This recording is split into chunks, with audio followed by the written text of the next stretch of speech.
আশা করি পুরো সময় আমাদের সঙ্গেই থাকবেন। মার্কিন যুক্তরাষ্ট্রের গুরুত্বপূর্ণ তেলের ট্যাংকারে অ্যাটাক করে ইরান যুদ্ধ সম্প্রসারিত করল। বলা হচ্ছে এবার নতুন মিশরে অ্যাটাক করেছে, যেটা আমি আপনাদের কালকে বলেছি।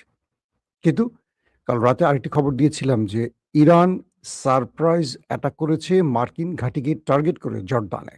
অর্থাৎ ৩ দিন যুদ্ধ বন্ধ থাকার পর ইরান হুট করে নিজ থেকে স্বপ্রণোদিত হয়ে মার্কিন ঘাঁটিতে ১ম অ্যাটাক করল।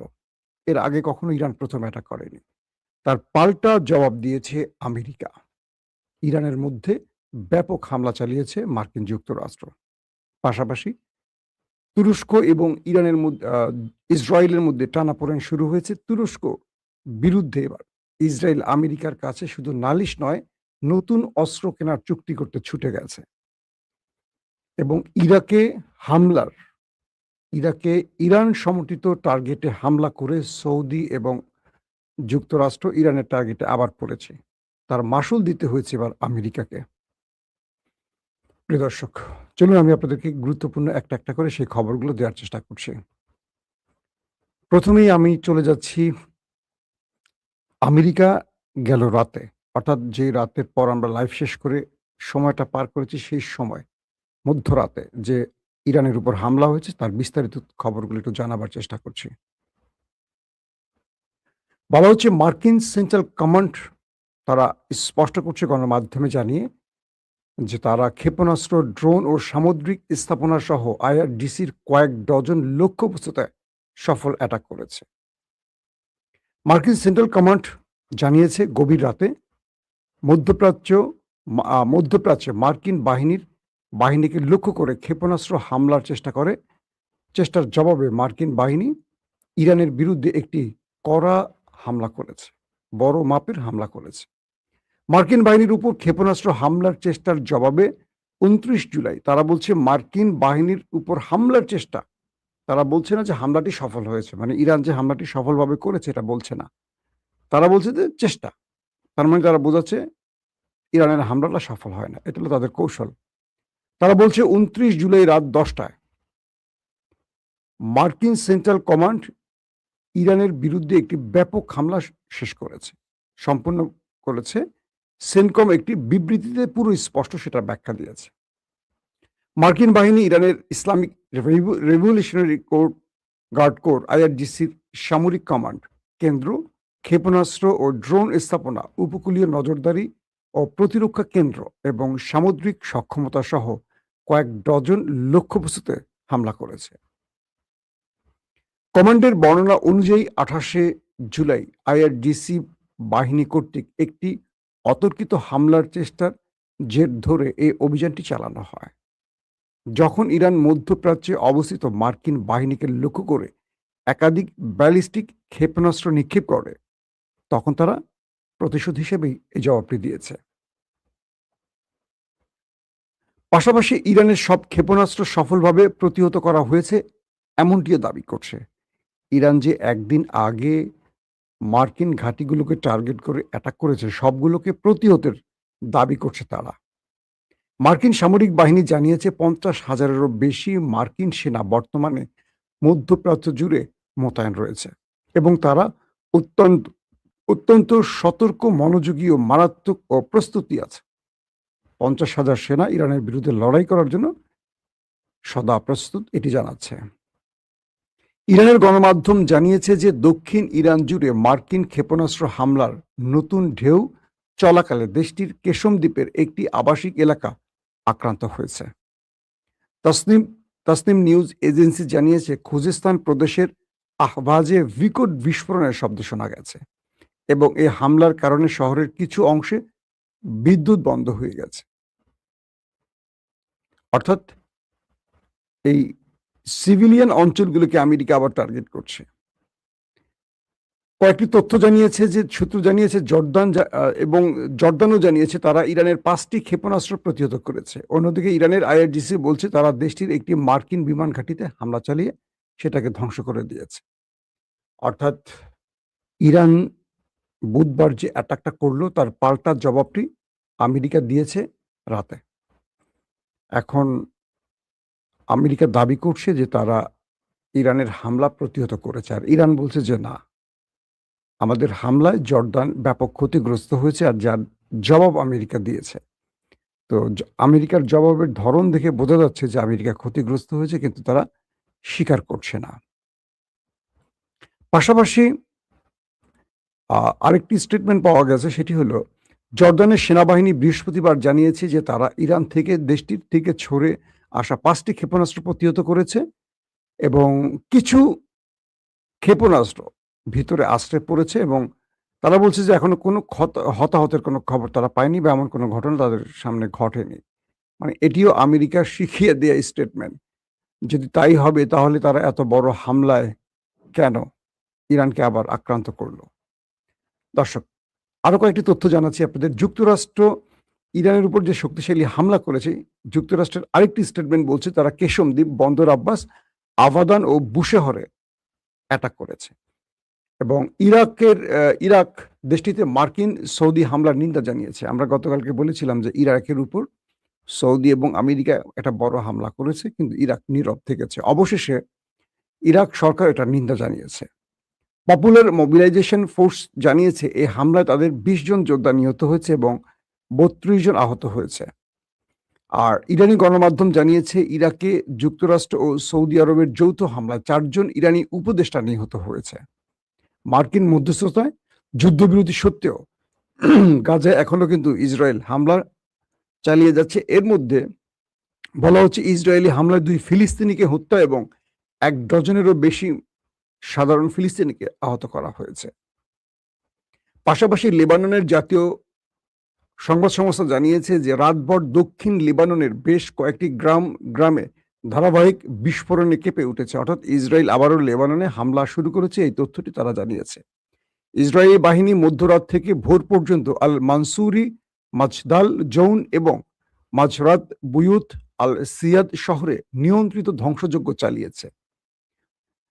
লেবাননের গণমাধ্যমটি বলছে এই অভিযানের পাশাপাশি ওয়াদি আল হুজেইর ও ওয়াদি আল সালুকি উপত্যকায় ভারী মেশিনগানের গোলাবর্ষণের শব্দ পাওয়া গেছে। এখন পর্যন্ত বিস্তারিত তথ্য জানা যায়নি যে কত লোক সেখানে মারা গেছে। দর্শক, আমরা মোটামুটি আজকের একদম লেটেস্ট খবরগুলি আপনাদেরকে একটা একটা করে জানিয়ে দিলাম। এবার কিছু বিশ্লেষণে আসতে চাই, যে বিশ্লেষণটি আপনারা শোনার জন্য ওয়েট করছেন। প্রথম বিশ্লেষণটি হলো ইসরায়েলের নেতানিয়াহু এখন আমেরিকা আছেন। তার আমেরিকা থাকার কয়েকটা উদ্দেশ্যের একটি হলো ইরানে যেন আমেরিকা বড় মাত্রা অ্যাটাক করে এবং ইরানের মধ্যে গোয়েন্দা তথ্যের আলোকে ইসরায়েল জেনেছে তারা 60% সমৃদ্ধকরণ ইউরেনিয়ামকে 90% পৌঁছে দিয়েছে। অর্থাৎ পারমাণবিক বোমা তৈরির কাঙ্ক্ষিত লক্ষ্যে ইরান পৌঁছে গেছে। একটি সূত্র বলছে যে ইরান নিউক্লিয়ার তৈরি করে ফেলেছে, অর্থাৎ নিউক্লিয়ার ওয়ারহেড তৈরি করে ফেলেছে এবং শীঘ্রই ইরান তার খাইবার শেখান বা আরো যে নতুন ভেরিয়েন্টের মিসাইল তৈরি করেছে যেগুলো আপগ্রেডেড, সেই মিসাইলগুলোতে এই ওয়ারহেডগুলো বসিয়ে যে কোনো অঞ্চলে যে কোনো দূরসীমায় অ্যাটাক করতে পারে। তাই ইরানের উপর দ্রুত এই অ্যাটাকটা জরুরি।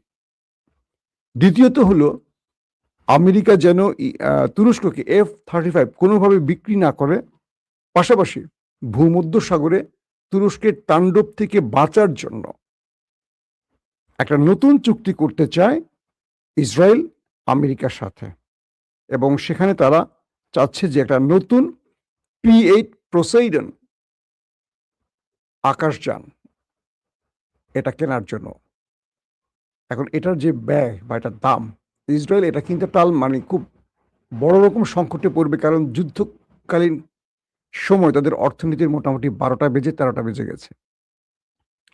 তো আসেন, ইসরায়েল চাচ্ছে এখন তুরস্ককে ঠেকাতে, কারণ ইরানের পরই তাদের টার্গেট হবে তুরস্ক। আর তুরস্ক ইরানের মতো না, তারা আরো অনেক আধুনিক অস্ত্রের মালিক।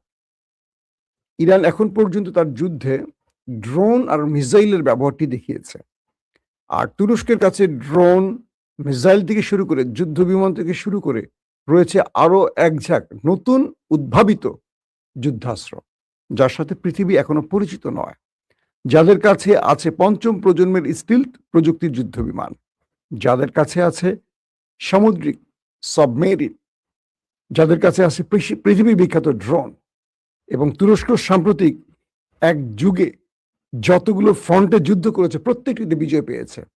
পৃথিবীর আর একটি দেশে সবগুলো ফ্রন্টে বিজয় পায়নি, না আমেরিকা, না ইসরায়েল, না ইরান, না কি বলবো রাশিয়া সহ অন্য দেশ, কিন্তু তুরস্ক তার প্রতিটি ফ্রন্টে বিজয় পেয়েছে। তো এখানে ইসরায়েল চাইছে যে কোনোভাবে মার্কিন যুক্তরাষ্ট্রের তৈরি P-8 পোসেইডন সামুদ্রিক টহল ও সাবমেরিন বিধ্বংসী এই যানটি কিনতে, আকাশযান বলে এটাকে। তারা বলছে যে তুরস্ক ভূমধ্যসাগর থেকে তার সাবমেরিন ব্যবহার করে ইসরায়েলকে ধ্বংস করতে পারবে খুব সহজে। আর তুরস্ক এই যুদ্ধটা আকাশে করবে, স্থলের চেয়ে সমুদ্রে বেশি টার্গেট করবে, অর্থাৎ আকাশ আর জল, পানিপথ। এটা তুরস্কের জন্য খুব সহজ হবে। তাহলে তুরস্কের এই সাবমেরিনকে ধ্বংস করতে হলে তাদের আকাশ টহলযান বৃদ্ধি করতে হবে, এবং আকাশ থেকে আক্রমণের সক্ষমতা বাড়াতে হলে তাদেরকে P-8 পোসেইডন এই কি বলে সামুদ্রিক টহল ও সাবমেরিন বিধ্বংসী আকাশযানটি খুব জরুরি। এটার একটির দাম প্রায় $3.5 কোটি।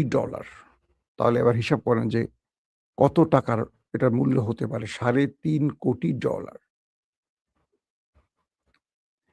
তো এখন এটি কেনার জন্য আমেরিকার শরণাপন্ন হচ্ছে ইসরায়েল, এবং একটা চুক্তির মাধ্যমে এটা কিনতে চায়।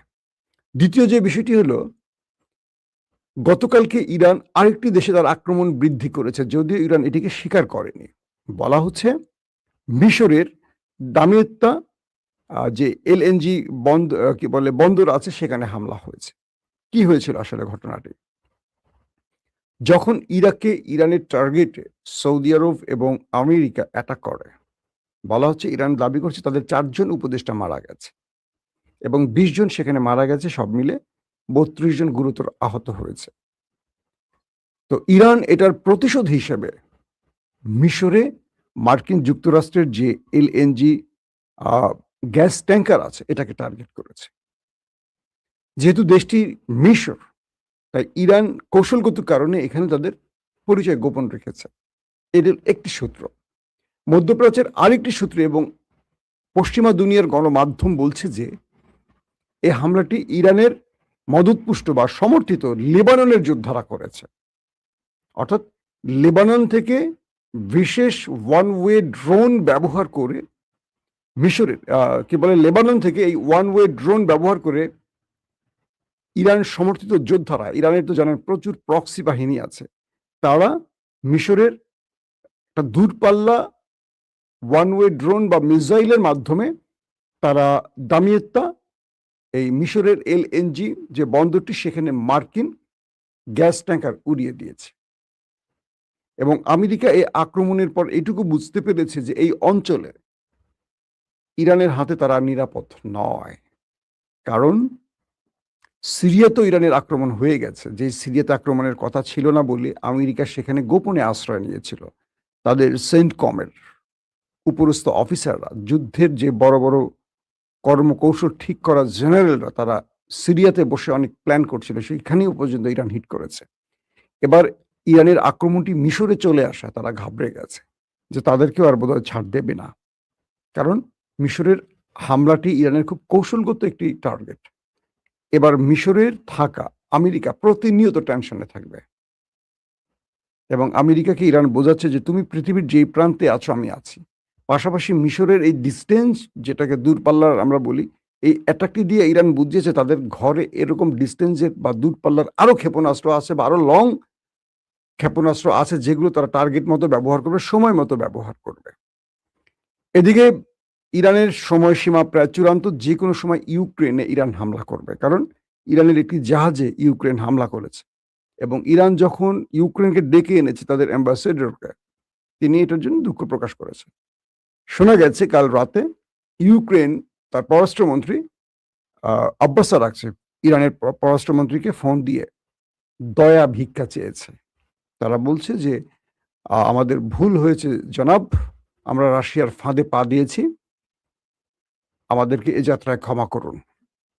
আর ইরানের পররাষ্ট্রমন্ত্রী বলছে যে তোমরা আমাদের জাহাজে হামলা করে যে ক্ষতি করেছো তার ক্ষতিপূরণ দাও দ্রুত, বাঁচতে হলে, নতুবা আমাদের টার্গেট লক। যে কোনো সময় সুইচ টিপবো, তোমার গুরুত্বপূর্ণ কিছু একটা উড়ে যাবে। যেটা তুমি আমার ধ্বংস করছো তার চেয়ে ৪ গুণ মূল্যের কিছু আমি ধ্বংস করে দেব। তো এই পরিস্থিতিতে এখন ইউক্রেনের পররাষ্ট্রমন্ত্রী ইরানের পররাষ্ট্রমন্ত্রীর কাছে ফোন করে এখন দয়া ভিক্ষা চাচ্ছে যে, "আমাদেরকে অ্যাটাক করো না, আমরা ভুল করছি। আমাদের ভুলের মাসুল হিসেবে আমরা কি করতে পারি?" আর ইরান বলছে, "আমাদেরকে ক্ষতিপূরণ দাও।" যদি ক্ষতিপূরণ ইরান পেয়ে যায়, সেক্ষেত্রে অ্যাটাকটি হয়তোবা করবে না। কারণ ইরান আরেকটা ফ্রন্টে এখন যুদ্ধ ছড়াতে চাচ্ছে না। আমেরিকাকে আগে শায়েস্তা করে কন্ট্রোলে আনুক। আর যদি তারা কোনো ক্ষতিপূরণ না দেয়, সেক্ষেত্রে ইরান যেকোনো সময় শুনবেন যে অ্যাটাক করে বসছে ইউক্রেনে। প্রিয় দর্শক, আজকের মতো শেষ করছি।